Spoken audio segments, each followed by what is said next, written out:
그래서 일단 제가 소장님한테 한번 질문을 하나 하고 예. 싶은데 네네. 물론 아까 얘기한 예. 거에 비해서 최근에 뭐 현대차 증권에서도 LG 에너지 솔루션 64만 원까지 목표가를 높였잖아요. 그러면 소장님에 대해서는 그러면 소장님께서는 그러면 이제 LG 에너지 솔루션에서 이에 대한 전망에 대해서 좀 어떻게 생각하시는지. 아, 저는 절대 동의 안 합니다.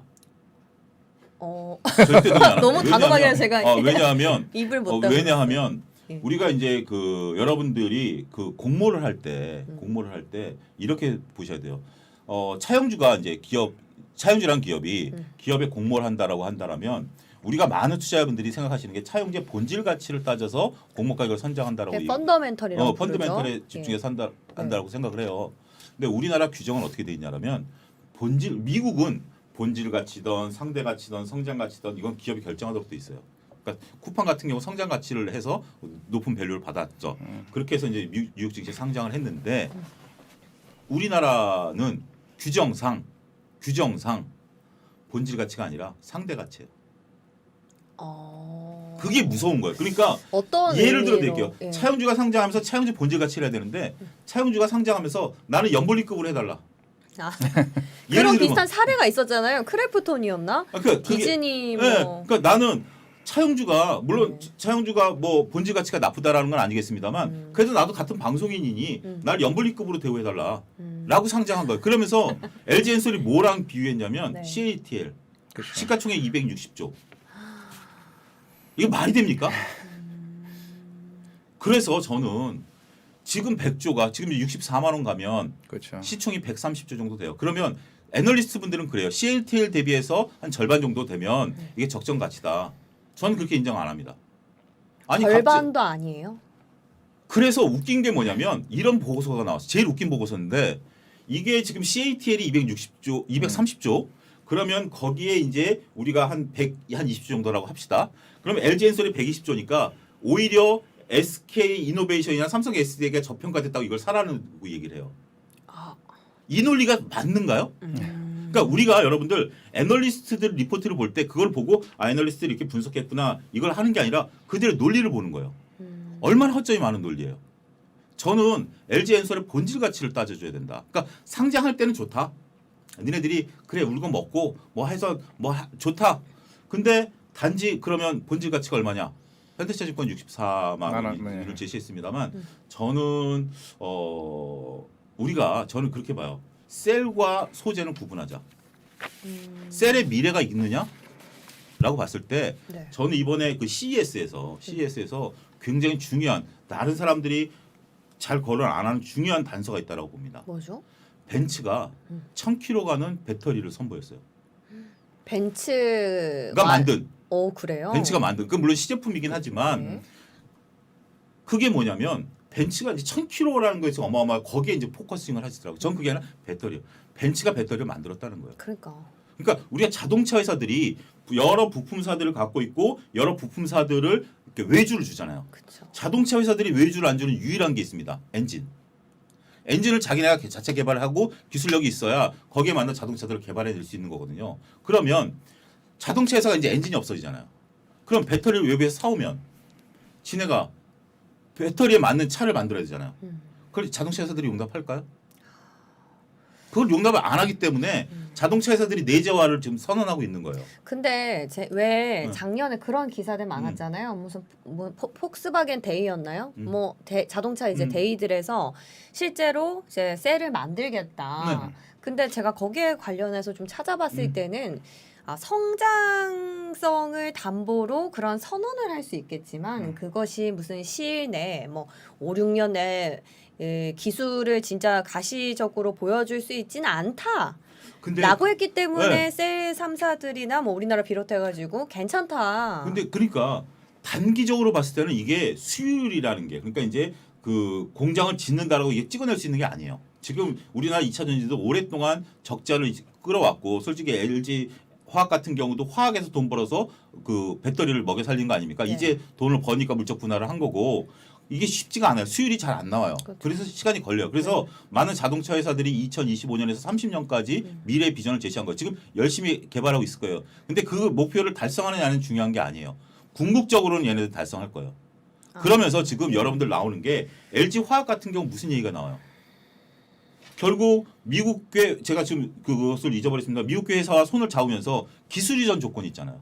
그러니까 지금은 얘네들이 자동차 회사들이 지금은 막대한 비용이 들어가니까 주저주저 하는 거예요. 그 대신 LG 화학 같은 회사랑 우리가 니네 배터리 탑재해 줄게 기술 이전해. 결국은 나중에 독립선언을 하겠다라는 거예요. 그래서 뭐 사실 같은 괴에서 보면 마그나라든지 이렇게 좀 뭔가 합작 회사를 설립하는 그런 추이인 거죠. 거죠. 그러니까 저는 지금 당장 LG 엔솔이 나쁘다라는 게 아니라 네. 투자자분들 입장에서 보면 지금 LG 엔솔에 대해서 이게 영원히 갈 것이다라고 보기에는 이거는 보이는 미래가 있잖아요. 그렇다고 해서 LG 엔솔이 사라지는 건 아니에요. 근데 지금 LG 엔솔도 LG 엔솔이 이번에 비전 발표하면서 뭐 했어요? 소재 만들겠다. 그러니까 그 의미를 잘 읽으셔야 되는 게 자기네들이 소재서부터 셀까지 일괄 체계로 가는 게 아니라 지금 단순한 셀로서는 살아남기 힘들다라는 반증법이에요. 그러니까 결국 우리가 장기적으로 볼 때 물론 LG 그 지금 현재 셀을 만들어낼 수 있는 회사는 메이저급이에요. 그리고 지금 미국만 해도 자동차 회사가 수만 개인데 결국 그런 데들은 LG 화학 걸 LG 엔솔 걸 갖다 쓸 거예요. 그럴 수밖에 없어서 LG 엔솔이 사라지는 건 아니지만 LG 엔솔이 모든 것을 장악하고 앞으로 2000년 시대가 오면 우리나라 배터리 3사가 전 세계를 장악할 것이다라고 보는 것은 어폐가 있다라는 거죠. 그래서 이런 그런 말은 측면에서 또 주가의 적정 주가가 그렇죠. 저는 그래서 그걸 60만 원 못 이상. 받아들이겠다는 거예요. 그 대신 그러면 예. 그렇다고 2000년 대안이 없네. 제가 2021년에 매일경제에 나와가지고 이맘때 LG 화학을 엄청나게 추천했어요. 작년에요. 네, 작년에 2021년을 관통할 것은 셀이다. 근데 LG 화학이 물적 분할을 발표한 이후부터 제가 워딩을 바꿨어요. 셀은 쳐다도 보지 말고 우리 소재를 보자. 결국 배터리 만드는 회사가 많아지면 소재 회사가 덕보는 거 아니에요? 그렇죠. 그렇죠. 그러면서 저는 소재를 부르짖었고 하반기 때 소재가 날아간 거 아닙니까? 그래서 저는 여러분들이 장기 투자하려면 셀 업체보다는 소재 업체 쪽에 무게 중심을 두자. 그럼 올해 전망도 네, 그렇습니다. 저는 2차 전지는 자동차만 들어가는 게 아니에요. 사물 인터넷 시대가 되잖아요. 그러면 사물과 사물이 대화가 되는 거예요. 메타버스를 구현하기 위해서 그러기 위해서는 2차 전지가 들어가줘야 돼요. 그렇기 때문에 저는 2차 전지 소재의 미래는 밝다. 그렇게 말씀드리고 싶습니다. 사실 LG 엔솔이 상장하기 전에 국내에서 배터리 셀 3사 대장이라 하면 삼성 SDI, SK 그리고 이노베이션, 션, 뭐 그리고 LG LG 화학 화학. 네. 이렇게 꼽혔는데 LG 화학은 뭐 지금 LG 엔솔로 좀 대체를 할 수 있을 것 같고 SDI랑 SK 이노베이션도 뭐 같은 결에서 저희가 해석을 하면 되겠죠. 같은 결에서 해석을 해야 되는데 그러니까 여러분들이 이렇게 보셔야 돼요. 아까 과장님도 물적 분할 그 얘기를 하셨는데 지금 현재 그 SK 이노베이션이 물적 분할을 하겠다 그러다 한다. 지금 어차피 내년을 예상을 하고 있기 때문에 지금 이제 그 여러 가지 그 정치권에서 여권에서 지금 이제 그런 얘기가 나오고 있어요. 그러니까 요게 작년 가을에 나온 얘기인데 물적 분할을 좀 규제하겠다라고 했고 이번에 뭐 대선 팩트니까 때도, 예. 안철수 후보도 물적 분할에 대해서는 좀 얘기가 대선 주자들이 이제 어떻게 보면 잘 된 거예요. 동학개미가 불러들어온 저는 긍정적인 효과라고 보는 거예요. 전에 대선 주자들이 주식 시장에 신경을 안 썼어요. 그냥 그렇죠. 방문해서 사진 정도 찍는 건데 동학개미 운동으로 워낙 많은 분들이 주식을 하다 보니 이제 표를 의식 안 할 수가 없죠. 그러다 보니까 이런 것들을 하는데 저는 그러기 위해서 저희 같은 방송에서 우리가 억울했던 부분들은 외쳐줘야 된다고 봐요.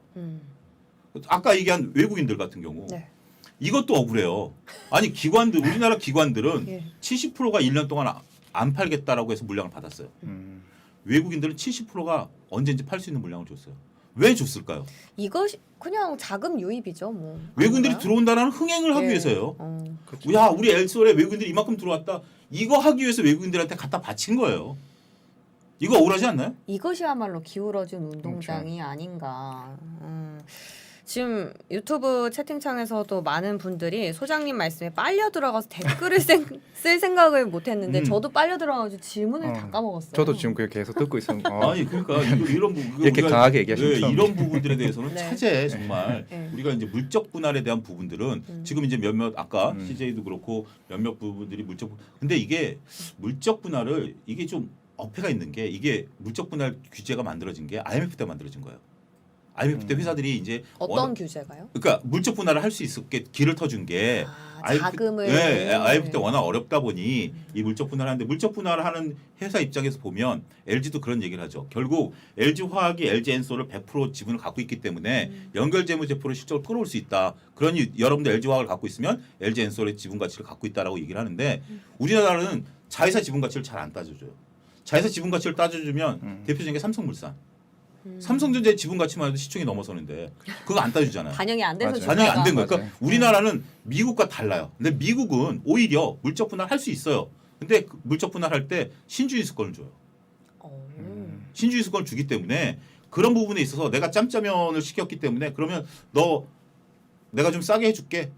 이런 얘기가 있어요. 왜냐하면 미국은 소액 주주들이 소송을 걸 수 있기 때문에. 니네들이 나한테 처음에 얘기한 거와 같이 이런 부분들을 그 안 하게 했으니 소위 근데 이거를 지금 막는 게 누구죠? 기업들이잖아요. 그래서 저는 이번에 정부 여당이 몇몇 분들이 언론에 이제 나와서 그 물적 분할을 좀 막는 방법을 하겠다라고 했는데 저는 별로 기대 안 합니다. 제가 이렇게 유튜브 댓글에 이제 누가 글을 남겼는데 아예 나쁜 건 아니지 않나 물적 분에 대한 긍정적인 효과도 있지 않냐고 물어보시는데 소장님께서는 소액 주주들 입장에서 보면 없습니다.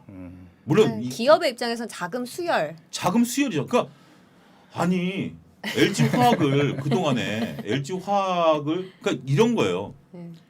LG 화학을 배터리 회사라고 믿고 사서 주식을 우리가 갖고 온 거 아닙니까? 그죠. 근데 기업 입장에서는 아니야. LG 배터리가 안 좋은 걸 화학에서 벌어서 했어. 그래서 이제 LG 돈 버니 이걸 분할할 거야. 누가 돈 벌었죠? 대주주만. 대주주만 벌었죠. 대주주만. 이거 억울한 거 아니에요? 한숨 쉴 게 아니라 한숨 쉴 게 아니라 이게 그리고 혼나셨어. 전 또 이제 또 얘기할 게